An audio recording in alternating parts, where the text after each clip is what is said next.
years back, if a friend would tell me or a neighbor that one day you'll be being interviewed, I would say, ndoto yako ni mbaya. But today I'm happy. Yes. I'm here, and I thank God for this opportunity, and just to see where the Lord leads me and the people that I'm hoping to inspire. Wow. Yeah. Yes, and feel at home. Thank you very much. And maybe we can just go direct to hear what you have for us today on the show. Basically, I would like to talk about my life. My life has different phases. Sometimes people are asked, which animal would you wish to be? People would say they love to be an eagle. Others want to be a lion, elephant. Yes. But I tell people I choose to be a wildebeest. The reason is because every year, as the wildebeest are crossing over to Tanzania to look for greener pastures, coming back, they are attacked by the crocodiles. Sure. Every year they do that. Under normal circumstance, that is my life. Because being faced by different obstacles in life, but I keep on pushing on, so that to be a reason for someone else who knows me better. Wow. To feel inspired. And actually, I get a lot of comments on my messenger. When I post something, people say, you know, you inspire me, because they know me, how I began life.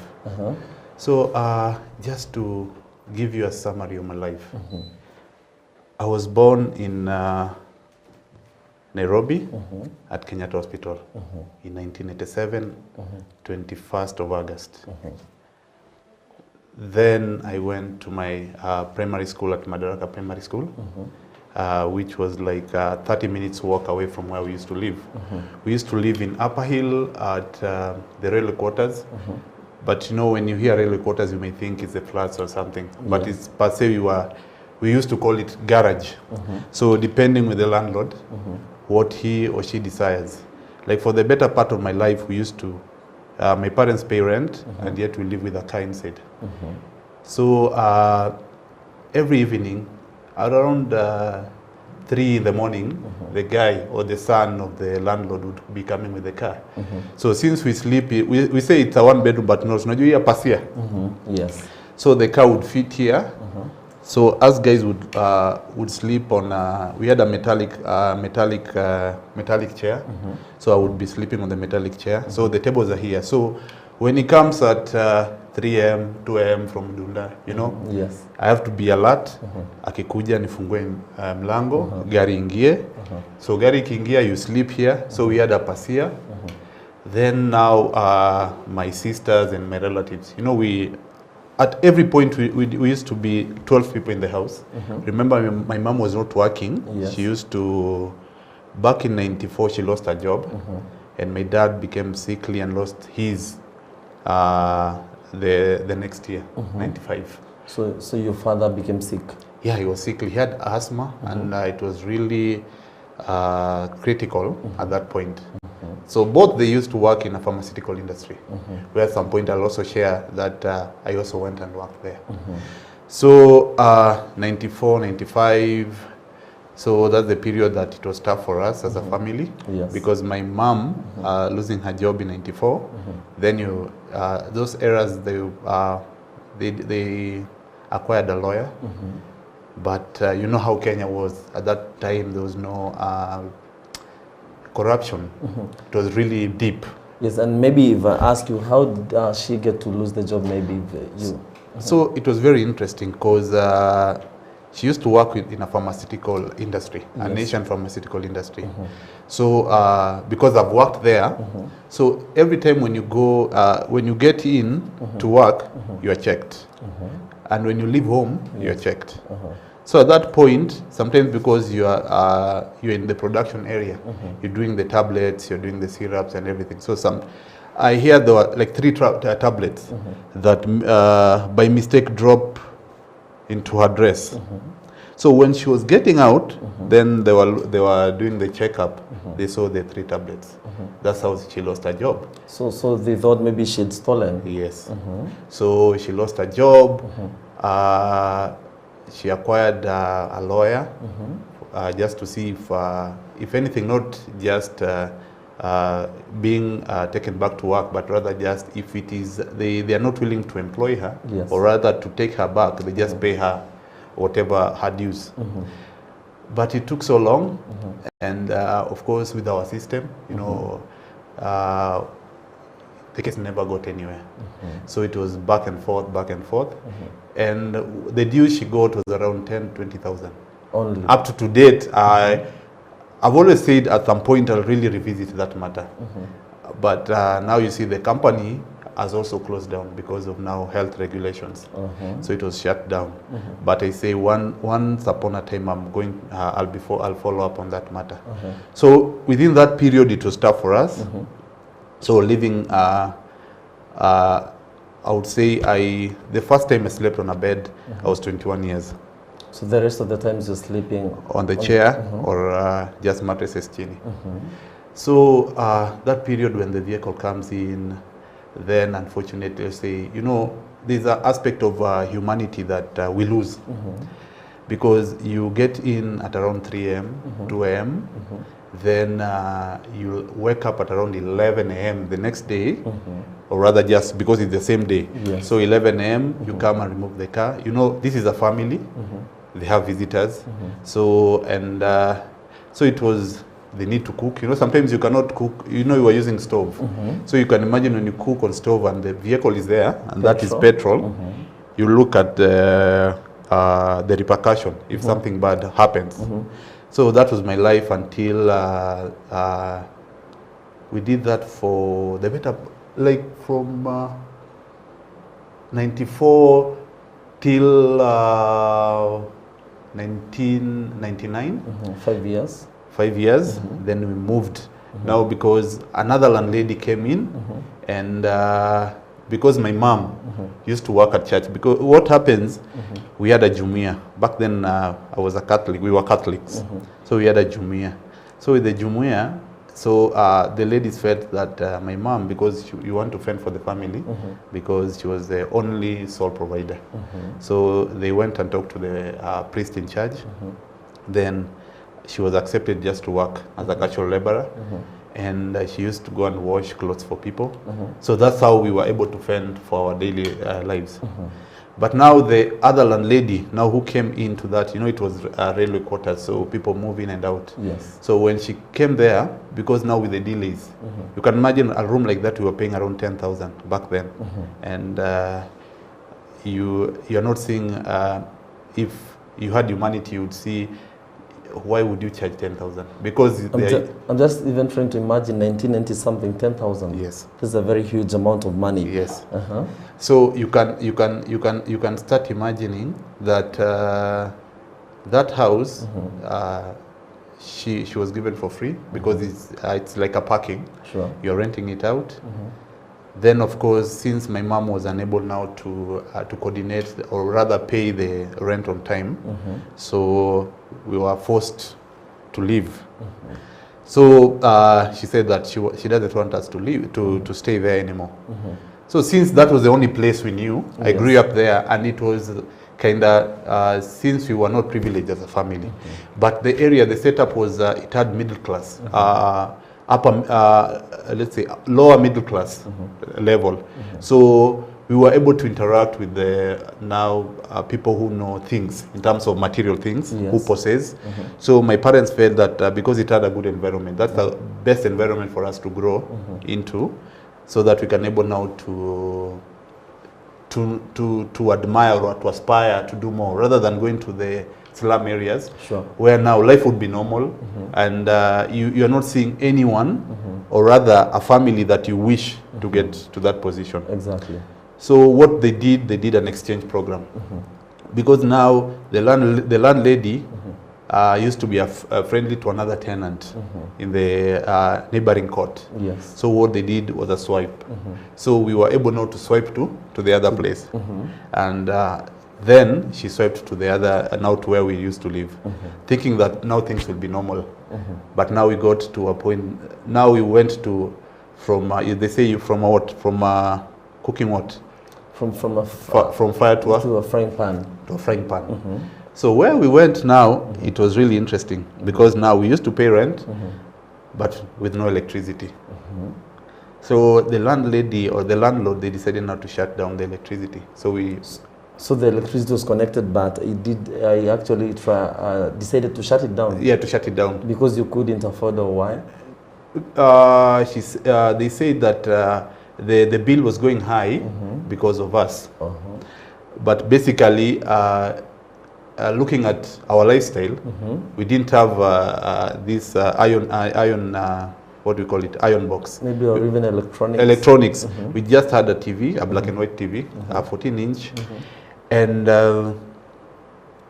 basically with iron, I don't think if you have used it, kuna hizo the iron box zilikuwa kama jogo, red ones jogo, then the you could use the charcoal, or but us tulikuwa naeka kwa stove. So ikwe moto, then una iron, and you know, for specific period, not every now and then. Sure. Because back then, now I was in high school, so and I used to day school. So when you day school, at least unafangu ikwe safi. Sure. Because sometimes, you know, teachers, they would, you know, poverty. Sure. Poverty is a curse. Poverty is a curse because we have lost humanity. Because my experience in life, I've seen that anyone or a child who is not privileged would face a lot of hurdles. Anything bad at school, you'll be pointed at. So, sorry, I didn't mention I have a son. I'm a family man. So I am, when I get complaints from school, I go into detail to see why did this happen? Because from experience, at some point when I was in high school, there was a group that wrote a letter now to our class teacher saying that they're going to ban Heka. But because of my being poor, per se, the teacher told me to my face that you are going to go away. I'll ensure you go away. And remember, my education, I was being sponsored by a church. During holidays, I would go nioshe cho, actually being a janitor. I wash the toilets, I do all kinds of manual work so that I'll be able to get school fees. So you can imagine, you are told that I'll ensure you go home. Basically, when you tell me you go home, meaning my education will be over. Because let me tell you, unfortunately, if you're poor, you don't have a second chance. At this point, my son can be making a mistake, then he is suspended or expelled. I would look for ways to take him to another school. Yes. But you know, when you're poor, you don't get that opportunity because this is a scholarship. Sure. Once you lose the scholarship, you're done. You're done. So I was like, hey God, every day I used to be told like that. So they were at a group of boys, they were being told, so they were being asked questions. Why were they doing that? There were around 3 of them. But I would say not by grace of God rather, but they honestly, it was not, I was not involved in that. So I was not actually punished for that because I was innocent. Yeah.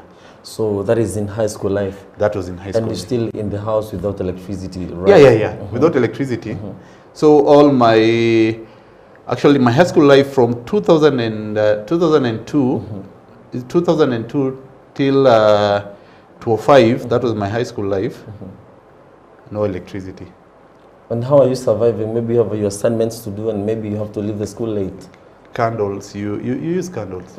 You use candles, leave alone even candles. Now I'm trying to pimp the life. You know, kuna kuroboi, yeah. You know, that is reality, kuroboi.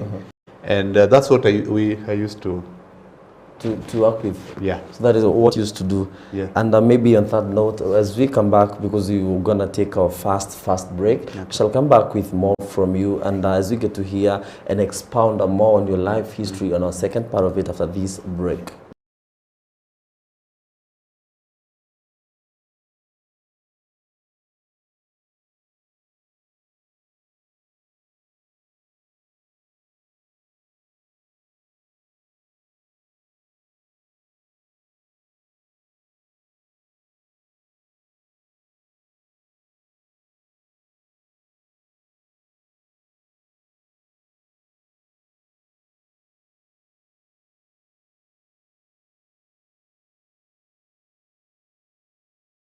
Now, before we left for the break, we were talking about you personally, your background. We've all heard about you. But now, because this is the second short time we have, it's all about your breakthroughs, your inspiration to a person who's watching you via this show, and of course, a person who has tuned in. Of course, we have Godwin with us, who is actually going to explain more about himself. He has already told us a background that is in the first part of it before the break, and now we're getting straight to the testimonies. Now, Godwin, after high school, what next? Okay, so after high school, I finished in 2005. And because of the problems we had at home, there's a shopkeeper who had, what do you call it, Uwanjani. I don't think, have you ever seen Uwanjani? Maybe, I'm not sure. Okay. So when I finished high school, in October, we finished my final exams in end of October. Yes. Then I approached her, and she said that I want to employ you. Because actually after high school, I didn't know if I would continue with life. So I went and worked there for, in the month of November, Uwanjani. Then I applied for a course. That is before you worked in the Uwanjani before the results are out, right? Yeah, before the results are out. So when I was working for the Uwanjani, I was being paid 450 shillings per week. That is around 100 per month. Yeah, around 1,800 per month. So basically, when I get every Friday, they used to give me the 450 shillings. So with the 450 shillings, I would take it directly home because now we were suffering. I would go and do some shopping. And at that time, what are you doing in the Uwanjani? I was operating the Uwanjani. You know, along Kenyatta, Kenyatta Hospital, just across. Because now people would be coming to see the patients. Yeah. So they would come there, they make phone calls, and then they go there to the hospital. Yes. So I used to operate and selling the credit cards there. So every week I was being paid 450 shillings, 450 shillings. So I did that in November, I did it in, of course, December, January. So when the results came out, I really didn't know what I was going to do. Because I scored a C plane, so I didn't know what I was going to do. So because opportunities even just to go to college, those were shut down. Sure. And I knew that I was sharp, but now because of the circumstance in life, I knew that probably nitafanya Uwanjani, and after Uwanjani, then God would lead me through. Or probably I go to the industrial area. So I worked there for some time. When the results came, when you remember I had mentioned earlier we were in the Jumuiya. Yes. So the Jumuiya, they say that because I was serving as an altar boy in church, I was doing so many things in church, so they said that they want to sponsor me. But now remember, my brother, who was 3 years older than me, he had finished Form 4 and he had not gone to college. So it's just at home, or maybe vibarua pana pale? Yeah, vibarua, and is there at home. I thought about it, and then I said, okay, what do you do? Why don't we give my brother the opportunity? Because he's 3 years older than me, then I am able now to sort myself out. With time, I'll get an opportunity. Probably when he finishes, then he's employed. He might take me to college, or God will just open another way. But my brother squandered the opportunity. He didn't go for the check, so the check went stale. I said, what will I do? That is 6 months after. Sure. I went, I remember a family friend, he's called Calvin Masahalia. He came and told me that, wow, why don't you go to the same priest, then you talk about the issue. I said, okay, let me go and talk to him about the college issue. I went to him, I explained to him, he said, okay, that's good, I will sponsor you. I was, wow, you know, that is, let's say I tell you today, then you go after 3 days to approach, then he decides that that's okay. I said, no, those are graces of God. Sure. The beginning of grace in my life. So after getting an opportunity, I was able now to apply at Mombasa Polytechnic and got an opportunity to do analytical chemistry. So I joined Mombasa Poly, that was in 2006, around May. Then when I went to Mombasa, now because I could not afford the hostels, so we had talked to a relative. about her hosting me because she used to live nearer to Mombasa Poly. So what happened is when we got there with my sister, we used the train. That time we were using, the train was 450 From shillings. Nairobi to Mombasa? Yes. And you know, we boarded at Kenya Railway at around 7 p.m. And we got to Mombasa the following day at around 10:30, 11 a.m. So we were hosted for 1 week. I went to do the registration and everything. And then on the second week we started. But that period, on the second week, she told me I was living in one of the bedrooms and my sister was still in Mombasa waiting for fare to come back to Nairobi. She told me, I heard her saying that, no, it's enough. They should look for an opportunity for me. You see, I have nothing. I don't take lunch because you're at school. You have nothing. Yes. Then you're told now you need to move out. Out of the house? Out of the house. And go and rent on your own. And you have nothing. You see, the essence is I don't have rent, so basically it means I need to go back to Nairobi. To come back to Nairobi. I called my dad, and he was able to answer the call and explain the whole scenario. Then my sister, the same week, my sister came back to Nairobi. So actually, she was able now to talk to her, so him. So you told your father the reason as to why you chased, or maybe you told to move out of the house. I didn't know. For the first time, I didn't, because you know, she used to say ningumu. You know, ukiniuliza niseme ningumu. You know, you have not told me actually what ningumu aje. Sure. So when my sister came back to Nairobi, then I was left there with her. Then she had a daughter. Then I asked, why is it that your daughter, when she comes in, she goes straight to her bedroom, anapiga magoti doing her homework, na sitting room ndio hii. Akaniambia, you know what, haizi fanya homework kama mnapiga kelele. You know, I was disturbed, you know, kama mnapiga kelele. And I was there alone. So I started noticing those issues there. Kind of weird, maybe reactions. Weird reactions. So what I used to do, nilikuwa nikitoka college, I just stay in the college compound till very late. So at least hata nikikuja around 6 bado nishuke, I just stay mpaka 8, at least atakuwa amemaliza homework.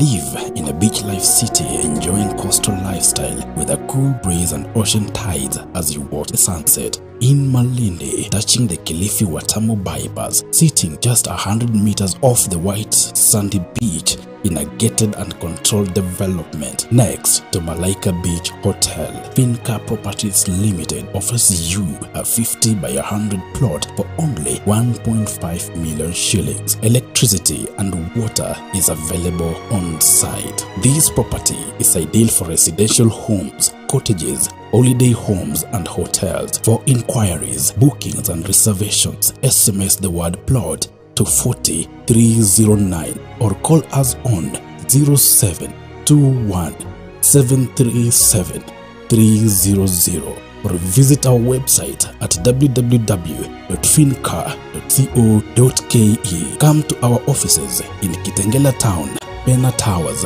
Suite B6. Title deeds are ready. Finca Properties Limited, prime and affordable.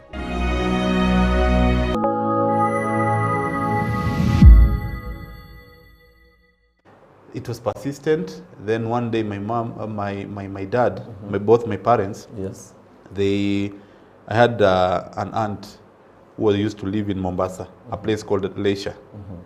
So my dad came, talked to the sister, and then I moved now to Leisha. So Leisha, the Kiswahili houses, you know the Kiswahili houses. So they had 2 rooms, I think 10 by 10, 2 rooms. So one used to be the bedroom and kitchen area, and now they had the sitting room and the bedroom area. So they were not that wealthy per se, but they accommodated me for 1 full year. Then the worst came now the following year. So the following year when I was to resume my college life, for me everything was normal. So there was this one evening, the guy just came. you know, he's my uncle both ways, because he's my cousin to my mother, and my auntie, she's a sister to my my father. Yeah. So either way, without even them being married, they're all my relatives. Sure. So that day, he just came at around 7. He was weird. He just started saying, "Oh, you're sleeping with my daughters. You need to kulipa mahari." You see how, you know, that is incest. Incest, because now you are sleeping with your relatives. That is incest. Yeah. So I was like, so what is happening? So it from 7, 8, 9, 10 p.m. same story. You have not eaten. You are the center of arguments. You know, but then you are a man. You are a man, because I was around 20. Was it 23, 24 years there? I could react. I could react of the same. So I was like, now, why all this? Why all this? What have I done? So at around 11 p.m., I said, no, what I'll do, let me just get out of this house. I had nothing. I had a phone, so I'd sent please call me. You know, please call me really helped, because I didn't have anything, so apart from please call me. So I sent several please call me. I think there are 5 to my parents. Then they were able to call back. So I just explained. So I decided to go and sleep to a police station. Then as I decided to do that, one of my cousins, actually the son, one of his cousin used to live around that place. So they said they can take me to sleep there. So I went there and slept. Then in the morning, I just decided, let me walk. Start walking till the bus station. At least pesa tutagongana na pesa kwa barabara. So in the morning, I started the journey. Then lucky enough, my parents walikuwa secure 1,000 shilling. Then they were able now to send their 1,000 shilling to me. So when they send their 1,000 shillings to me, then I withdraw 30 shillings to the station. Then I was able to come back to Nairobi.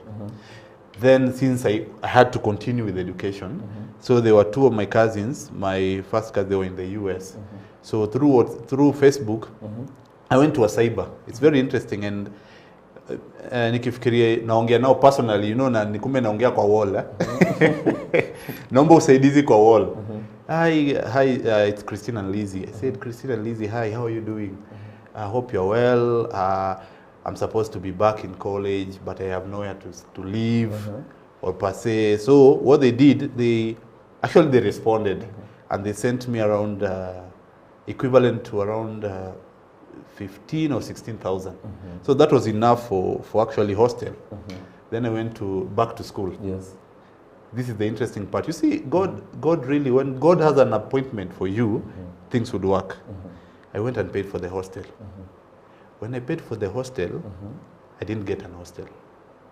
They were full. They were full. So what did they do? I applied, and then they reimbursed me the money.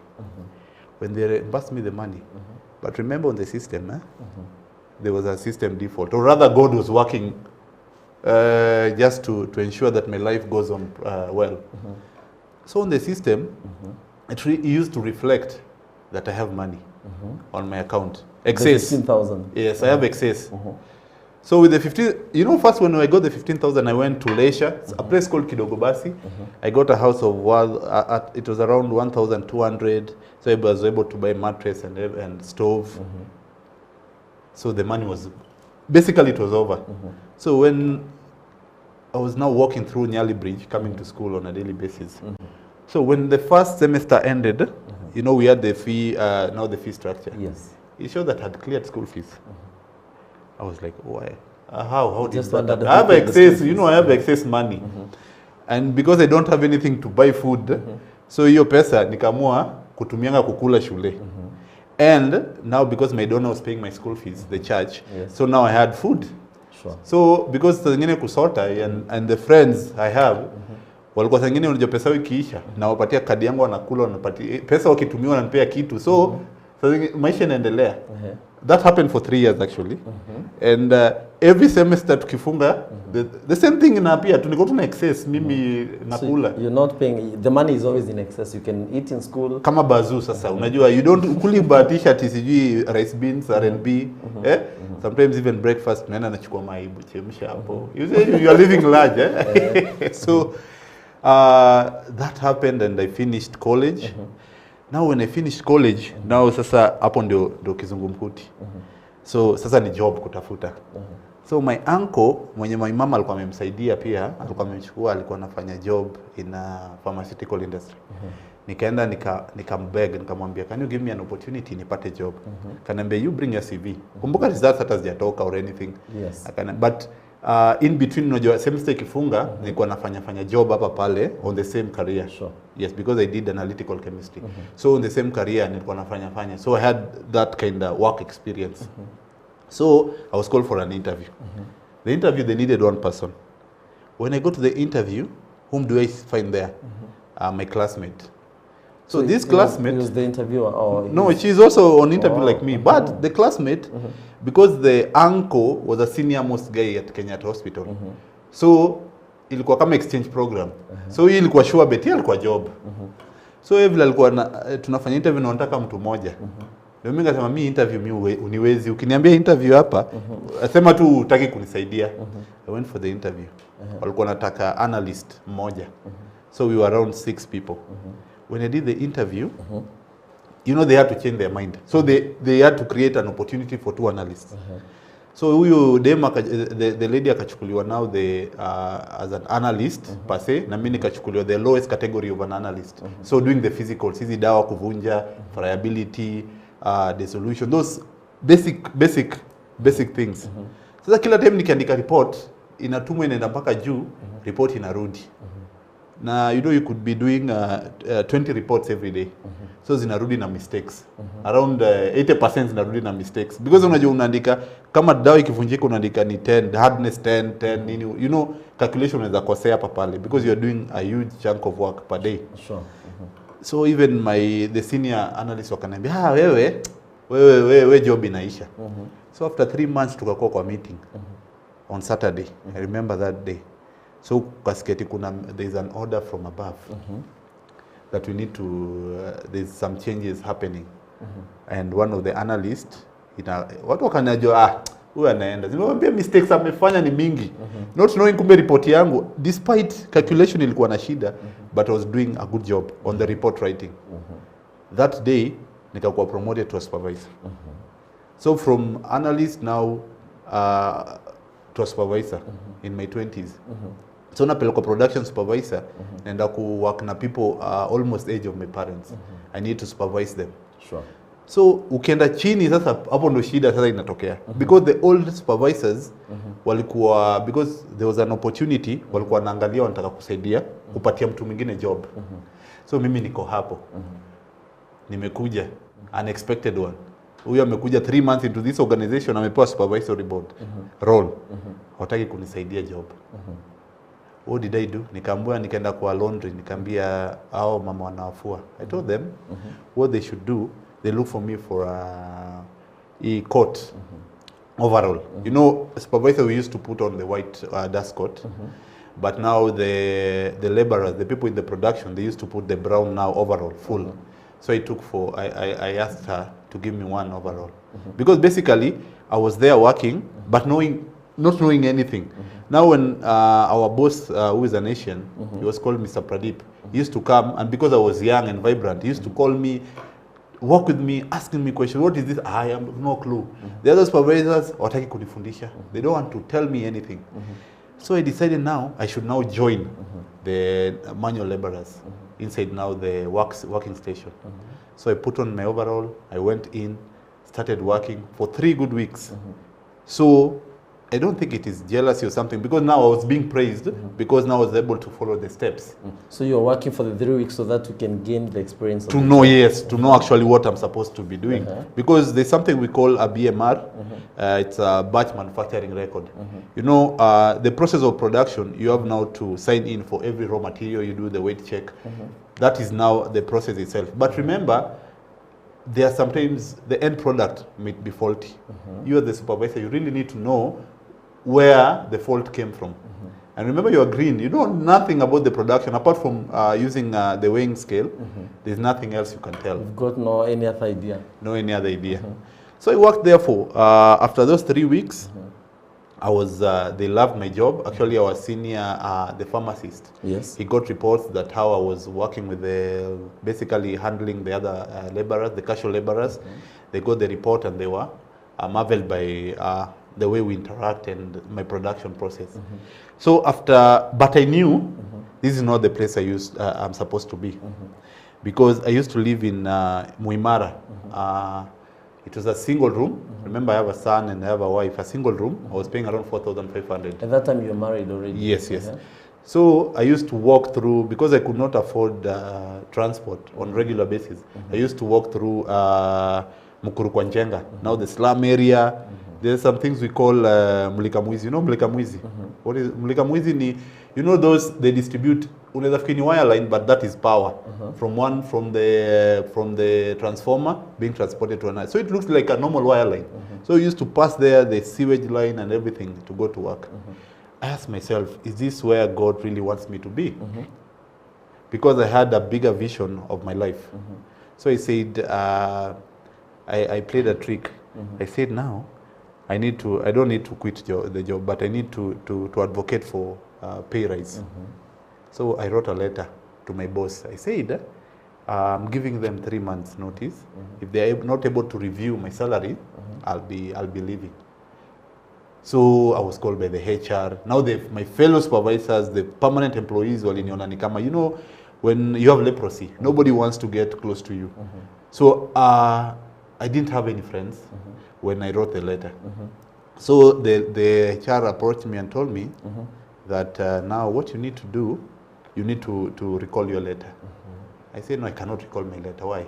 If you want better pay, you need to recall your letter. Then because we are adding around 5,000 at the end of the year. I said, no, I don't want 5,000. I want a review of my salary because I'm handling so much.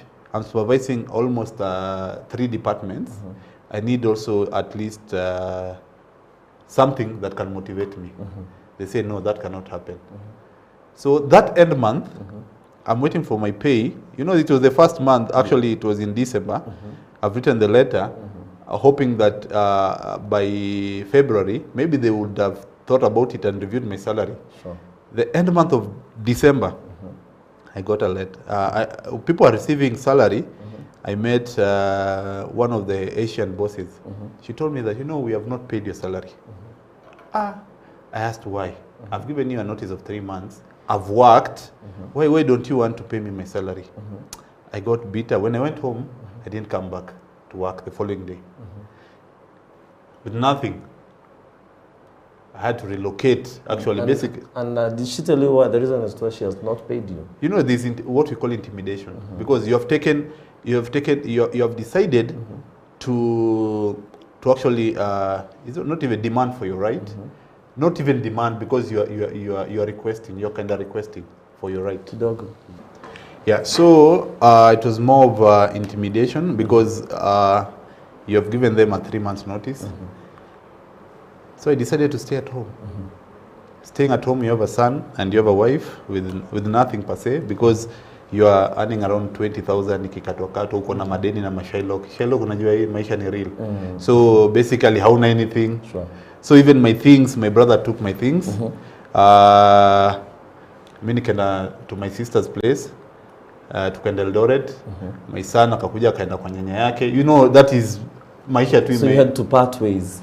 Yes, parting ways in terms of because situation. Sure. Because unajua uwezi accommodate your family mzima. But deep down, even today I'm sharing, they really don't know how I lost that job. Because my vision was different. Nilikuwa naangalia a bigger role. Sure.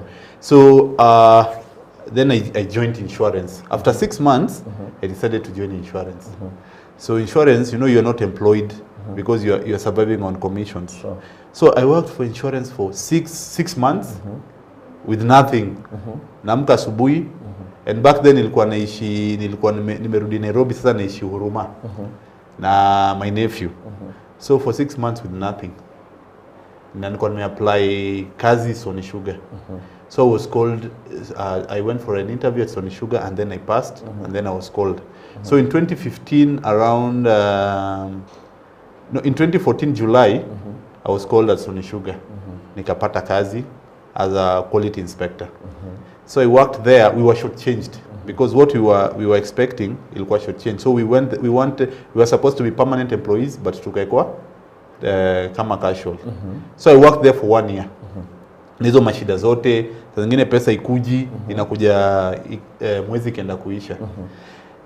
I resigned again. Nikarudi wapi? Nairobi. Now I got back to the insurance sector. That was around in 2015 August. Nikaanza kuuza general insurance.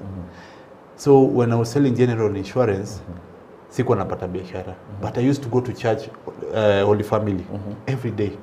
So there was this time, a friend of mine, mwenye tulikuwa tumeishi nao, they were better off. Akanipigia simu nikikuwa church. Akaniambia kuna gari, wamenunua gari. Do you mind kuwapatia insurance? So that was the first time nikapata biashara, which gave me a commission of how much? 7,000. So 7,000 niko excited. You know, you're excited for because ujaipata pesa. Of course, it's your first one. The first one. As in saying za pesa ninunue kakashati nini. Unajua na at least there's something kwa account. Sure.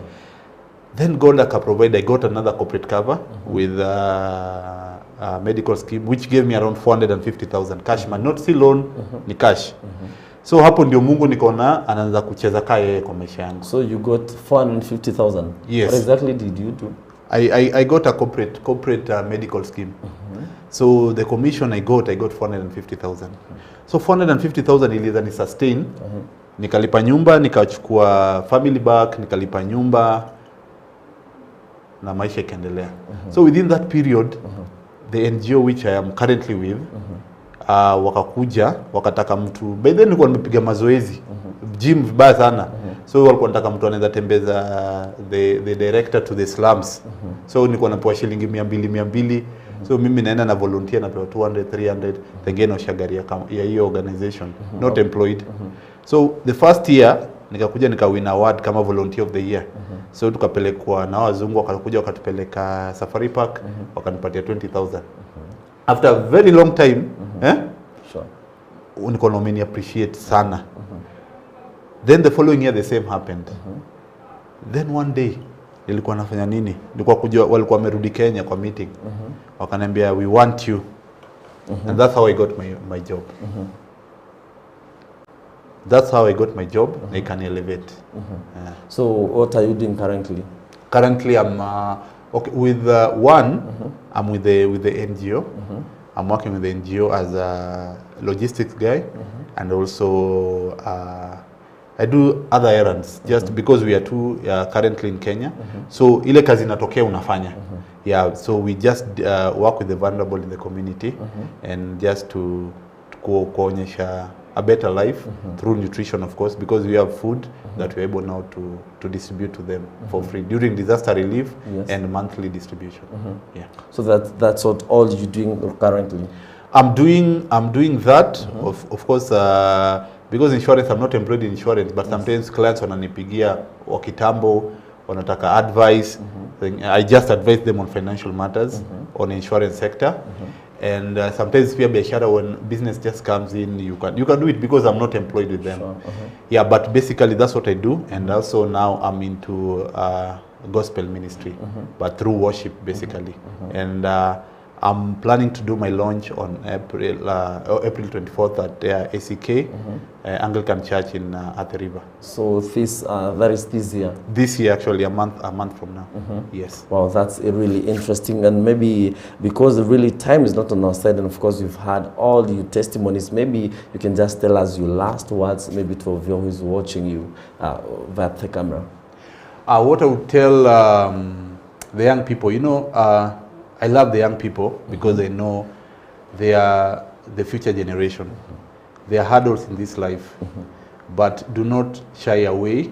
Do not run to easy life, because nowadays there's a popular wording, they say wa baba na wa mama. You know, people have changed. They don't want to do the normal hustle, but they want the quick way to succeed. I'll tell them just struggle, find your strength, and there's somebody somewhere who will appreciate you. But first of all, put God first in everything you do. And maybe what if someone wants to get out to you? How can they get you? I'll share my you can reach me through my personal number is 0790 254 012. My email address is godwinmatswa@gmail.com, and on Facebook I'm Godwin Matswa. Yeah. So that's how even actually if they just want to get out to you, they can reach you. Yes, yes. Exactly. And thank you very much, Godwin, for making time to be with us here on the Beyond the Limit show. It is such an honor to have you here, because I know that story will have a very major impact on someone's life. And on that note, we'll just have to wind up the show today. I think that is all we had for you from Godwin. And as you've heard, as I always tell you, count your blessing, naming them one by one. You might be having one and not two. You might be having 3 and not 4. What do I mean? You have one blessing that the other person doesn't have. Just recognize it and always put God first. Remember to watch us on the rest of our shows. We have got a lineup of shows on Beyond the Limit here on SHANI TV. My name is Gonzo Maina. Until next time, bye-bye.